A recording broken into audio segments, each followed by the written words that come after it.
Welcome to the Courage Never Quits podcast, where members of the West Point class of 1986 tell their stories. I'm your host, Paul LaFontaine. My guest today is Scott Womack, Cullum number 43837. We'll hear about Scott's start as an airborne tanker, all the way through to his adventures as a foreign area officer in Africa. As always, the views expressed in this podcast are those of the participants and not of West Point, the Army, or any government organization, most particularly the Senegalese Parachute Battalion. Scott Womack, welcome to the program. Thank you, sir. It's an honor. Let's go back to Atlanta, Georgia, 78 to 82. What was it about West Point that caught your attention back in those years? I guess like many people, I grew up fascinated by history, and in particular military history. I was in Boy Scouts. All our scoutmasters were World War II veterans, and they didn't talk about the war a lot, but you knew it. And my parents took us on history-themed vacations every year. We would camp up to New England and back, or out to California and back, and stop at historical sites along the way. And I just got the bug. And then I joined junior ROTC in 9th grade or 10th grade at my high school, and got interested in the military and history. Between those two angles, the military angle and history, West Point just boom popped up as the logical choice. I knew I wanted to be an officer. I wanted to come from the best place to get a commission, and that was it. Were you a reader? Did you play war games? What was it that? How did you express your interest in history? I did, and still do read a lot. I'm also a living historian. So I do anything from colonial to World War I with my horse. So I do mounted cavalry, and even in high school, I was interested in that. The living history community wasn't so big then, but I was interested in it. So. I was reading a document of a staff training back in 1938, and there was still an entry for equitation. So they were still getting them out on the horses. So, you always think that was. I think the last auction when they finally auctioned West Point's horses was in 1947. 47. There you go. See. And the Buffalo Soldier offices down there on Buffalo Chips Field. Yeah. Those used to be stables, and they converted them to offices. Right. And then, so obviously the history was the thing that got you interested. Were you an academic, sports? What was it that you led with in high school that helped you get in? I was surprised I got accepted, to be honest with you. I was not a real math guy at the time, and I loved history and English and kind of humanities things. Junior RTC was a real passion of mine. I was really into that, with all the tons of ribbons, and you just look like, a third world dictator. Yeah, right. But I didn't. I struggled a little with math, but West Point kind of took a chance on me, and I'm glad they did, because I did okay once I was there. JROTC had to have played some role in it. They saw you had an aptitude for that, right? Yeah, it did. Yeah, I was the little battalion commander guy. Had won some awards, through that. Yeah, but that helped. Those of us who the only experience was traffic patrol in grade school might not quite have gotten the leg up that you did. Yeah, that's right. But now there's I've heard a lot about the Atlanta airport coming up to the academy on or around our day. Rob Delta tells a story that a bunch of folks all kind of came together and local. Did you run into that crowd, and did you have a lot of preparation, or did you head up by yourself with parents? How did that all work? My parents drove us up, and I didn't. There was a West Point Society of Atlanta. I think I went to one of their their little parties before you go up to West Point. But honestly, I just kind of showed up with my parents and said farewell and I call like we all do, and that was it.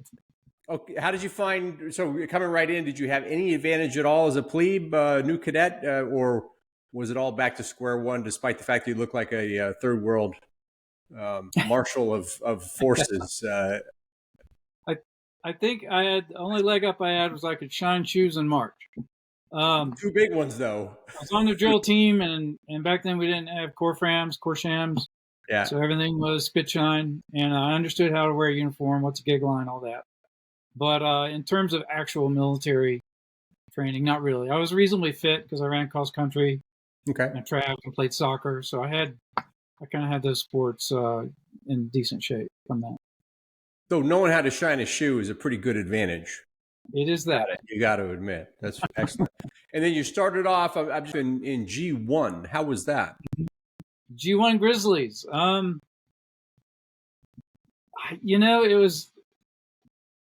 It wasn't an easy company. First Reg kind of prided itself on that kind of. They did, and I don't have a whole lot of memories. I remember my first roommates were Jim Lyons and Nicolia Farmer, and fortunately, neither of them made it through. I think because of academics, and then the junior class, which would have been the class of '84, seemed to be particularly hard on us in G1. And sometimes I'll hear a name and like it just hairs on the back of my head stand up. I'm like, I remember that guy. So. The culture that's so interesting. I was in C4 because you ended up in A4, so you know the Wild West Battalion. And our firsties were very hard on us for whatever reason. That was just how it worked out. And the class of '84 at that time, the second class were a little more reasonable with us because the firsties were so vigorous in their pursuit of excellence. Mm-hmm. We did have a recognized plebe in the company, which was pretty unusual. And he was handy because he was part of us, but he could just go hang out. And it was kind of fun. He was kind of like the liaison, with the upperclassmen. And how did that work? They came from '85, I guess, and had made it through 1 year. Yeah, he was a turnback for some reason, and he had finished the fourth class system. Right. But he couldn't move on academically or for whatever, maybe injury. I don't know what it was. Got it. But it was unique having him around. It's kind of fun. Now, the Wild West Battalion over in 4th Regiment was no slackers themselves. What was it like going to A4 as a yearling? How was that transition? Relief? I loved A4, except for the 6th floor part. And we got pretty good at knowing when the techs weren't going to be around to ride the elevators. But I enjoyed it very much. My room was right next to the elevator, so everyone would yell when the doors opened, Vader, Vader. So there you go. I always wait till the last minute to get to formation. There you go. Right. It was a great company. I had a good time. We had some interesting times with our tactical officer after Buckner, Major Jam Man Johnson. I've heard of him, actually. Yeah, and then he was replaced by Captain Donnelly, who was a lot easier to get along with. So it was good. Yeah, I heard about that major from a couple of our other classmates. Well, big history guy. What did you study at the academy? What was your major? Not surprisingly, military history, with a concentration on the American Civil War. Okay. So it was a good time. Yeah. I guess the only notable thing was I believe I was the first cadet to write a senior thesis in the history department on a word processor. Really? I borrowed Joe Helmick's leading edge word processor. And forward thinking. My sponsor told me I was the first one, and they were scratching their heads about acknowledgments and honor codes because they hadn't done a computer prepared paper before. So that's interesting. What? How did you print it? That sounds like a ridiculous thing to ask now in 2024, but it was kind of a big deal back then. You couldn't get it out of the computer, right?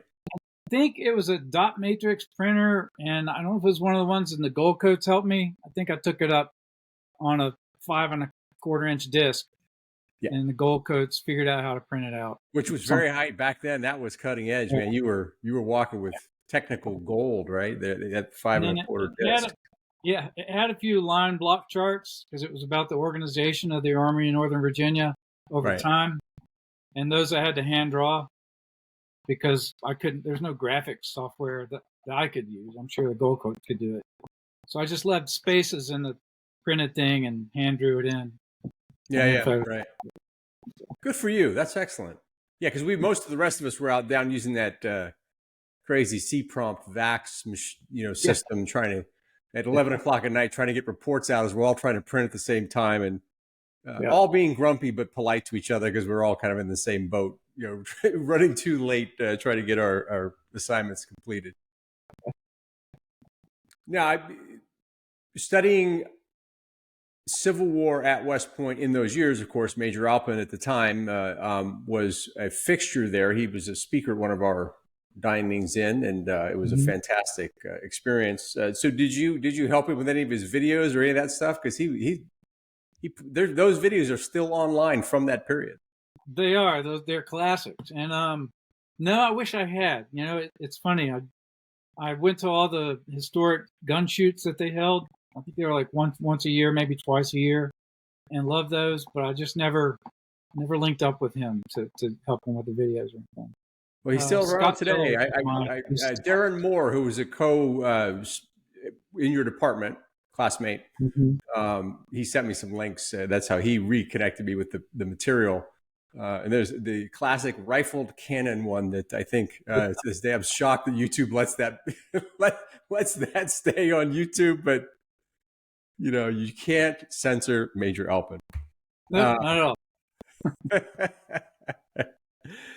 Armor officer, what was it? Now, armor officers are kind of legendary on this podcast because so many of our classmates have gone and talked about why they didn't go armor, but you did. You went armor. We'll talk about that. I was gung-ho infantry until two things happened. One was TCAT, and once I got in a tank, I was like, this is way too cool. And then my CTLT was with the 2nd Cavalry over in Germany on the Czech border. And so because I kind of spoke German, I was a German minor, they let me extend a little while. And so I had a good solid, 6 or 8 weeks with the 2nd Cavalry on the border. And that's amazing. Good. And you spoke a little bit of German. That was really cool. And I kept working with the Germans since I spoke a little German with the Bundesgrenzschutz and the Zollamt. And that was awesome. So I was, at that point, I was done. Yeah, that was it. Yeah. So you were in the German club, if I read your howitzer correctly. What was that? I actually took German classes, was never in the club. I was so terrified of Herr Major Nienhagen, I didn't have anything to do with it. You remember him? I do. I never had him for class, though. I had Dr. Hennig, who was a civilian guy that had survived escaping the Red Army at the end of World War II. Yep. He was interesting. And then I can't remember their names. A couple of them were FAOs that were detailed to the department, like I was, 20 years later. I had Herr Nienhagen right up front with his riding crop and his starched khakis. And then we had a captain. I can't remember his name, but I was so relieved. We were all so relieved. That's actually, we rotated. The good major was intense, to say the least. So, I took German because, Cold War and Germany was the front line, and military history guy, Clausewitz and that whole thing. So I was glad I did. So that was why the German club. I was in the armor club too. So it's kind of that was kind of the angle I was looking for. And how did you get on the honor committee? You were on the honor committee looked like you started as a yearling all the way up through. How did that work? Yeah, I was elected the company honor rep yearling year, and then you stayed your class's rep at the company level. Right. Unless you got selected to go to brigade staff or something like that, and then they'd have to replace you. Got it. What? So selector armor. There's a little entry in your howitzer about the fact that you're quite a flower. You kept the local florist in business. What was that all about? So my that would have been one in Atlanta or in Athens, Georgia. My to-be wife was a student at University of Georgia, and that's why the big AT&T bill. Yeah. Have my little card. Go to the basement. Yep. And the florist. Yeah. Okay. To keep Lisa happy. You kind of you're a smooth guy, man. I like that. I think that's something to be fondly remembered. First assignment. Did you head over to Germany? Head back over? No, I took the weird option when they lined us all up in the auditorium, I noticed there was a billet in the 82nd Airborne Division, Really? which was M551s, Sheridan's. Yep. And I thought, wow, a paratrooper tanker. Can't get any cooler than that. So luckily, my class rank was good enough that I got one of the slots, and Larry Seberg got the other one, I think. Yeah. And he went to the 1st to 17th Cav, which was a Jeep Humvee unit. I went to the Armor Battalion. Okay. So I was in an airborne armor company. Each company had 17 M551A1s. You could airdrop them. So there's a variety, or you could lapse them. So that's where the plane flies just off the deck, and a parachute drags the tank out of the back, and it skids along the runway. You can also send them out to Fort Irwin, modify them, and have them ruin many a lieutenant colonel's career. And that too, yeah. It's the only two places at Sheridan's was the two NTC, JRTC, and Fort Bragg. Yeah, yeah. Good. Well, you must have learned some very, very translatable skills for later in life, like actually parachuting a vehicle out the back of a large aircraft. And this is all stuff that is always useful later in life, right? That's right. Highly useful skills, all of them. And then when did you make the transition to FAO? Because I'm leaving a lot of time to talk about all of your adventures as a foreign area officer. How did that work?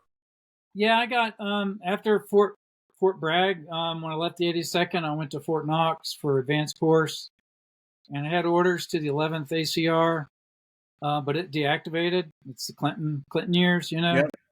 And so I got stranded at Fort Knox and commanded a basic training company for 19 kilos, a M1 crewman.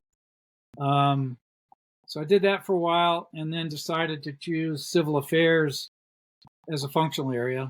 Mm-hmm. So that's sort of like Peace Corps with guns. It's a part of Special Operations Command, but kind of along with psychological operations, you're sort of in this weird world of your own.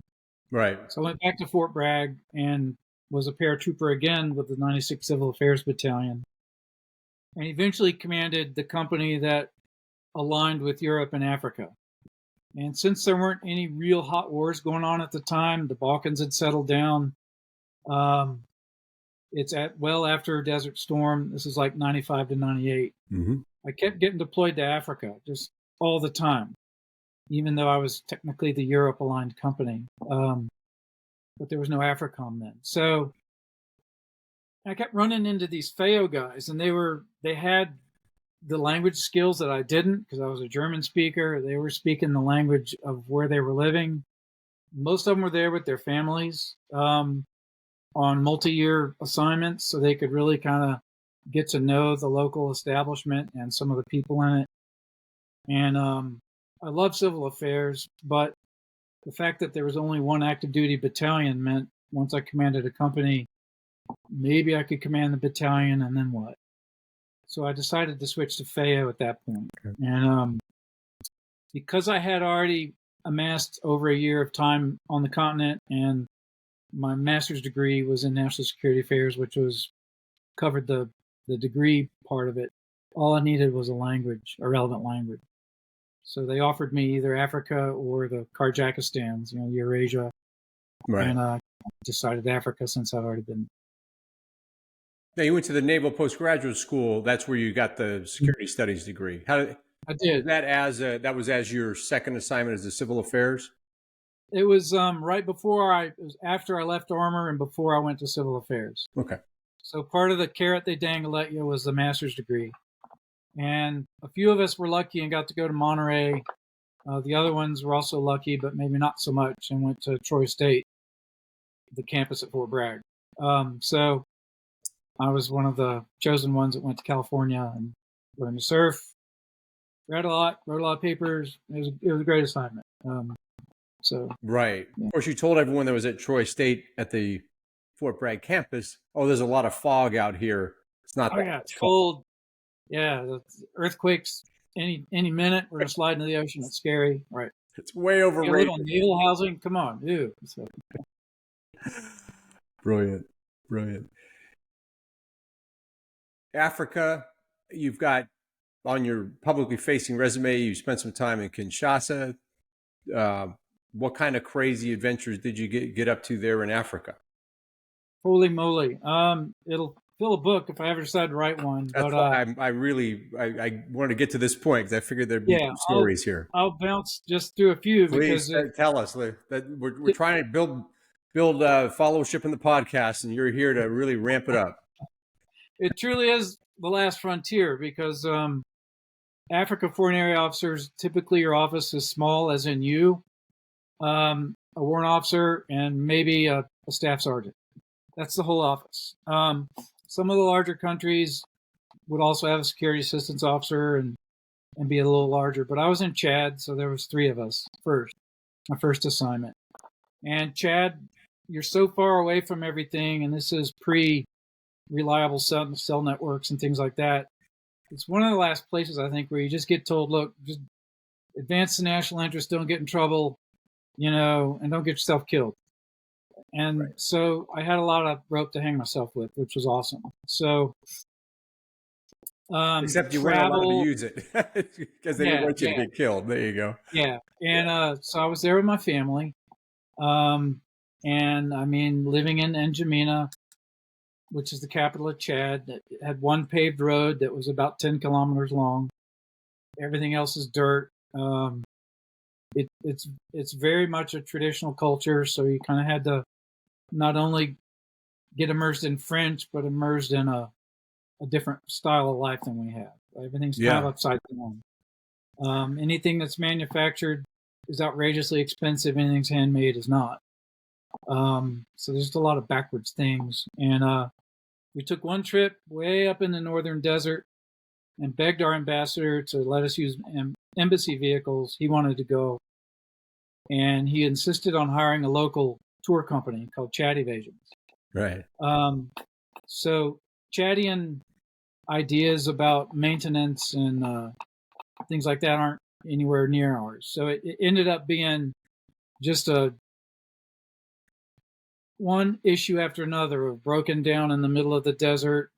I was the only guy that had an Inmarsat phone, and we never got to where we were really dangerous, but the whole thing was just like a comedy of errors. Right. And yet we saw some fascinating geology, met fascinating people. It was a worthwhile trip, but the hardships of travel in a place like Chad are difficult to describe, and that's why you don't see tourists there.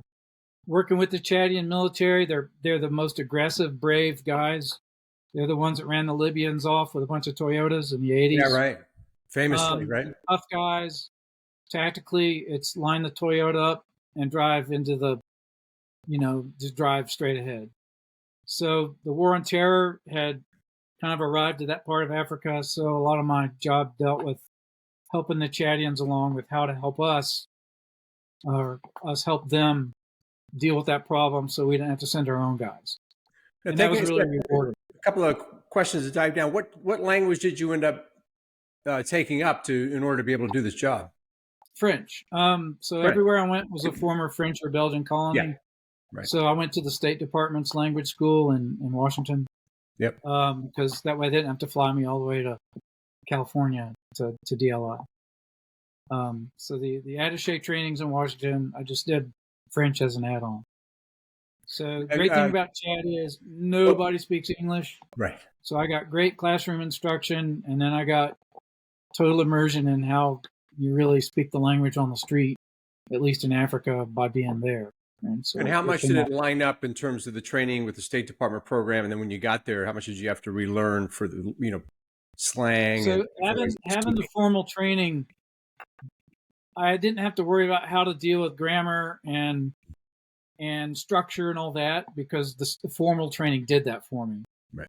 It was kind of all the funny phrases people use, all the little sayings and quips and things. And they're different in Africa than they are in Paris anyway. And we were learning Parisian French in school. So what I picked up was an African, almost a dialect, not quite that strong. Sure.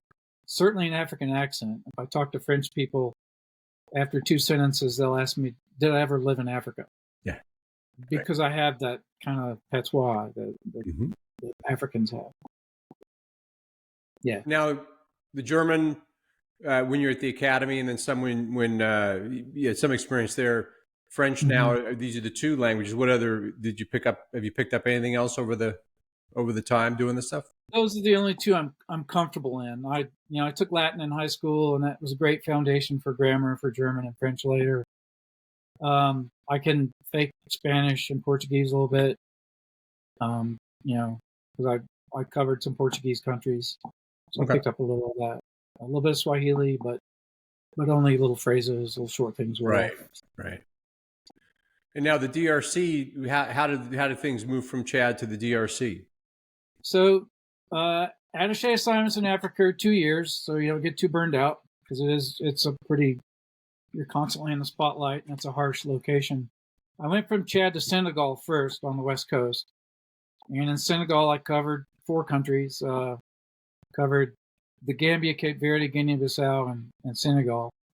Really pleasant assignment. My house was a half a block from the beach. I could surf. The Senegalese military behaves much more like a formally trained military than the Chadian one did.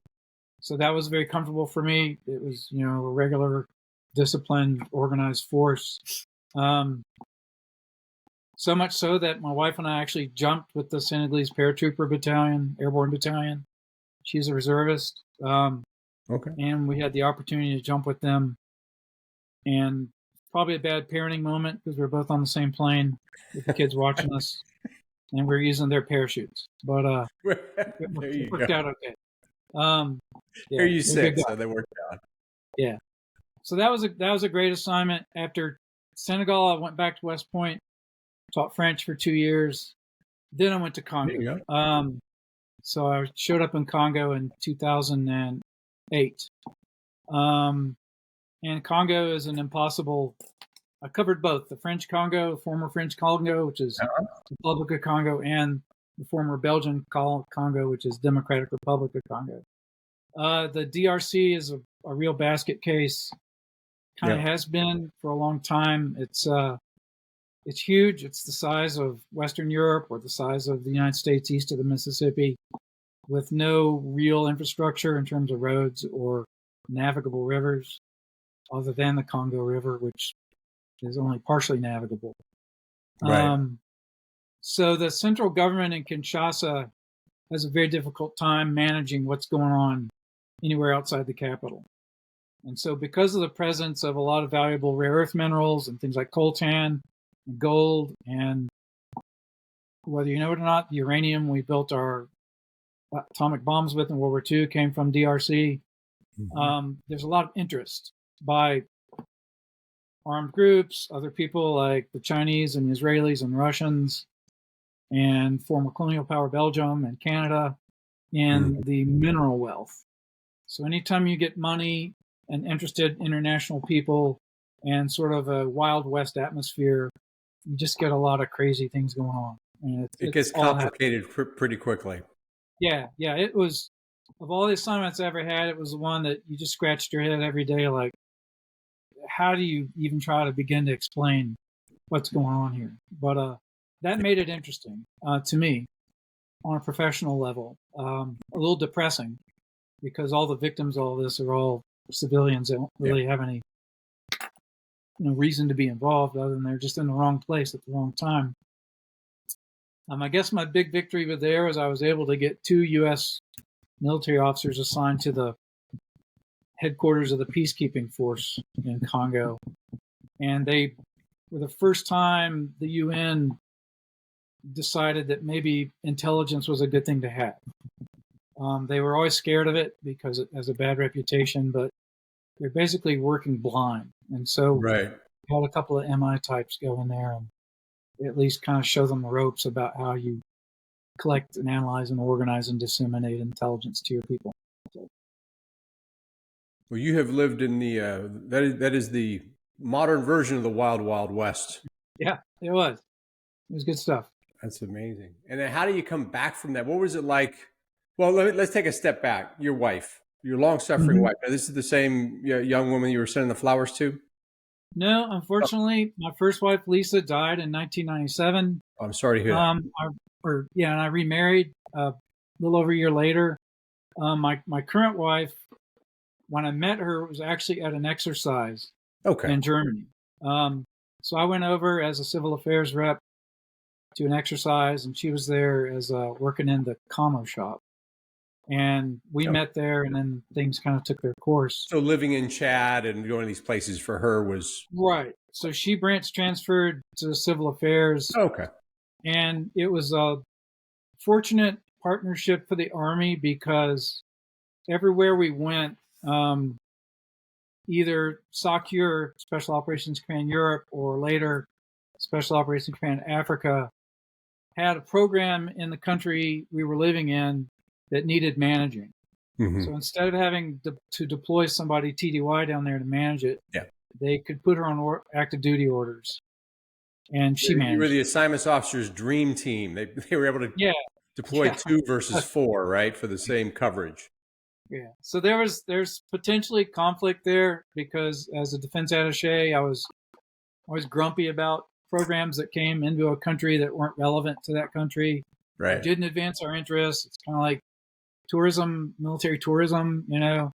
So, but we were good at like that cartoon with the sheepdog and the sheep clocking in and clocking out. Yeah. We would clock into the embassy, and it would be Major Crispin and Colonel Womack, and we'd clock out and be mom and dad again. So yeah, right. So comparing your experience doing that, because I would state that that's living history. I mean, that's to hear these stories and to understand the dynamism behind that, and yet having studied as a boy or even early at the West Point, how did it feel to actually be living something that you just read about in books when you were a kid? Yeah, at the time, it's like anything when you interview combat veterans about it, you're just so busy, you're not really thinking about what's going on other than managing the chaos, you know. My assignment at West Point was nice because it happened after I had helped evacuate an embassy in Bangui, had helped with the war on terrorism in Chad, had helped with the Senegalese starting up their own version of a DIA. And so those 2 years when I was teaching French, but I was also the deputy director of the new Center for Languages, Cultures, and Regional Studies, which was an attempt to figure out what's the right mix of foreign language expertise, intercultural competence, how do you deal with other types of cultures effectively, and regional knowledge, how much geography and history and tips and tricks do you need to know to be successful.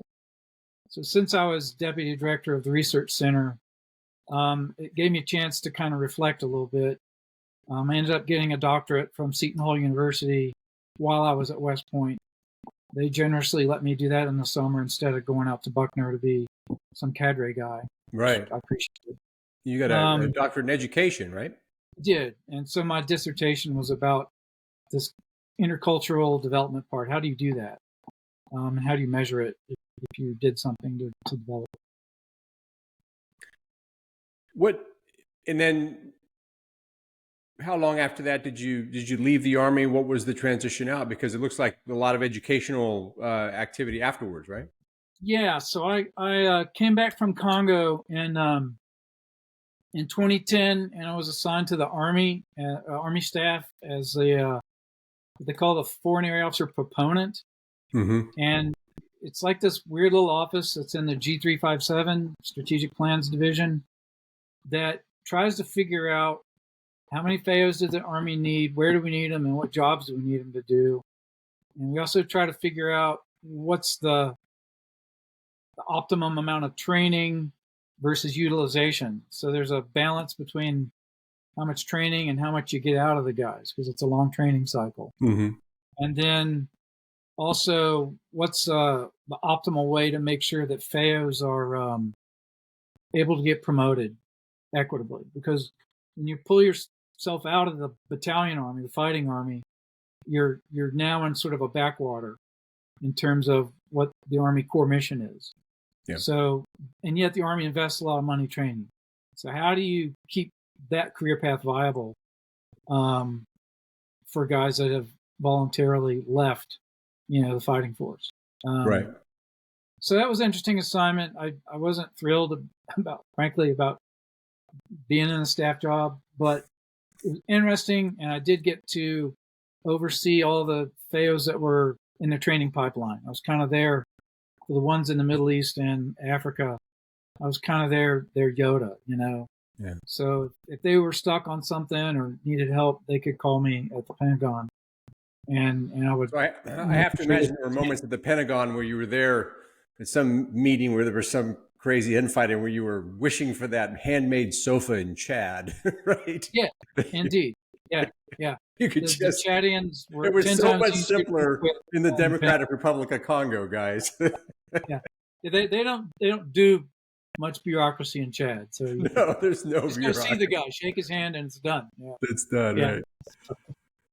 After you got out, what? So you're in West Virginia now, which I am. So we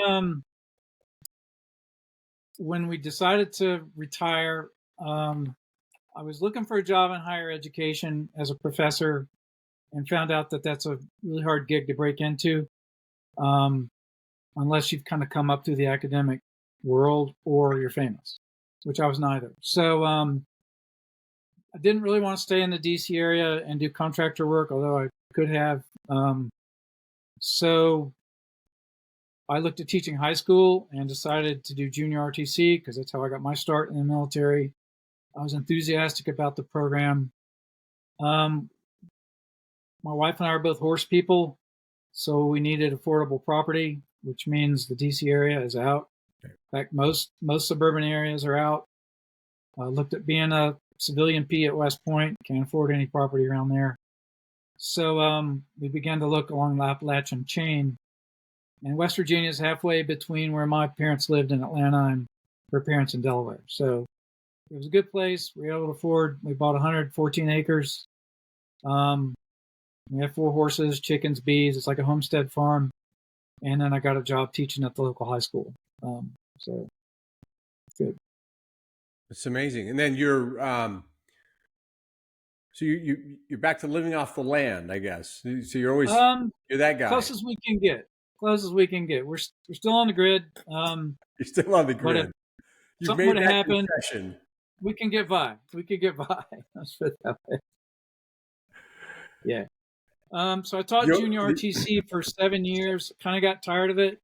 Eventually, it was time to grow a ponytail and a beard and get out of uniform. So I got a license to teach English, history, French, German, and computer science principles. Oh, wow. Just by testing into the system. So I ended up teaching French and German and English for a while, which was a lot of fun, teaching Appalachian kids French and German. I was going to say, you probably get to pick up a 4th language by moving there. Got to learn Appalachian. Yeah. Just a little, just a little bit of slang terminology there. So you mentioned earlier your fantastic parenting when you went with your wife and parachuted with the Senegalese Airborne, and your poor kids were on the ground there, but we didn't cover what it's like being the children of 2 adventurers such as yourselves. So talk a little about your kids and the kind of upbringing they had, because that had to have been quite an adventure for them. Yeah, when we first moved to Africa, Sam, my younger son, was 3, and Joe, my older son, was 5. 3 and 5. No, 6. Joe was 6. So anyway, so their formative years were mostly in Africa. First Germany, then Africa, with one little break in at West Point. So they kind of bounced between the most orderly parts of the world, Germany and West Point, to Africa, which are arguably the least. And they were both a real inspiration to me because they just coped with the change so fluidly. Right. Different languages, different foods, different atmospheres, everything was topsy-turvy, and yet they just rolled with it. And so in a lot of ways, they were kind of a model for me. So dealing with other cultures that are different than our own can be challenging. Right. Because we want to use our framework to impose it on them. And the kids didn't do that. They just kind of accepted the locals for who they were. And it helped me a lot to do the same thing because I was sort of a bridge between those two cultures. Right, right. The very business-oriented culture of the West compared to the very people-oriented, relationship-oriented African culture. And so that was cool. They helped me with that. And then their upbringing in that way has made them totally unflappable. So when I retired and we moved to West Virginia on our old farm, they went, I wanted to make sure both of them went to a good old American high school. So that was part of the reason for the timing of our retirement. So Joe had all 4 years at James Monroe High School, and Sam did high school here. They were able to roll right into American culture easily too, except that when people started whining about things, they tended to not be too tolerant, about Right. it's hot, I don't have any money or things like that, and they would say, you have no idea, I think So that's such a great example that you give any of us who've had a chance to live overseas or experience other cultures. It widens your perspective so that the rather limited experience of someone who's lived only in the U.S., not limited in a negative way, but just you don't see true poverty when you're until you've been to some of these places.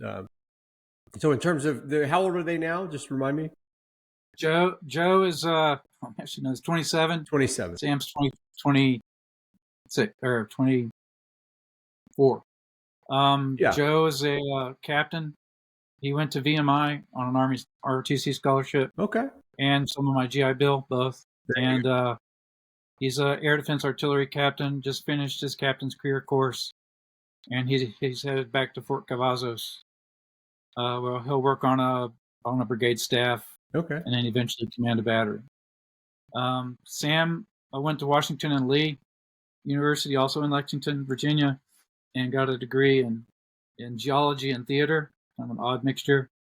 I joke he'll be the Neil deGrasse Tyson of rocks one day. There you go. Right. He works in Elko, Nevada, as a geologist in a gold mine.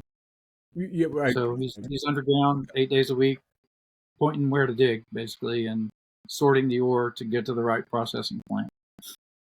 And then when it came time for college, I mean, we all who have children have experienced the college kind of the process of visiting colleges and all that. What was their perspective in terms of with all this life experience in terms of their choices for college? Joe was determined to do a military career, like me. So he looked at, and decided on Army pretty early.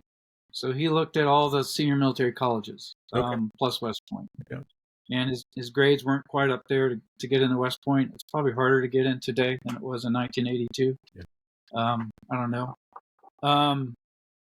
And so he ended up going he swore it would be Citadel. He's kind of an old South guy, but ended up at VMI at the last minute. And it was a good experience for him. Good. It was nice that he was only an hour and a half away, too. So. Sam looked at a whole bunch. He has really high test scores and grades and things like that.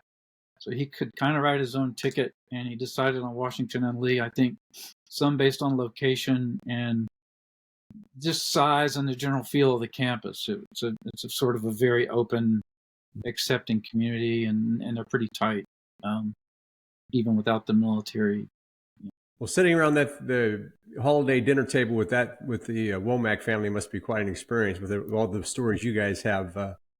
One of the things that people are hesitant about coming on the podcast is they say, well, I'm not very interesting. So I'm not sure we're going to alleviate any fears by having you on this podcast, given the fact that you've had just an amazing run.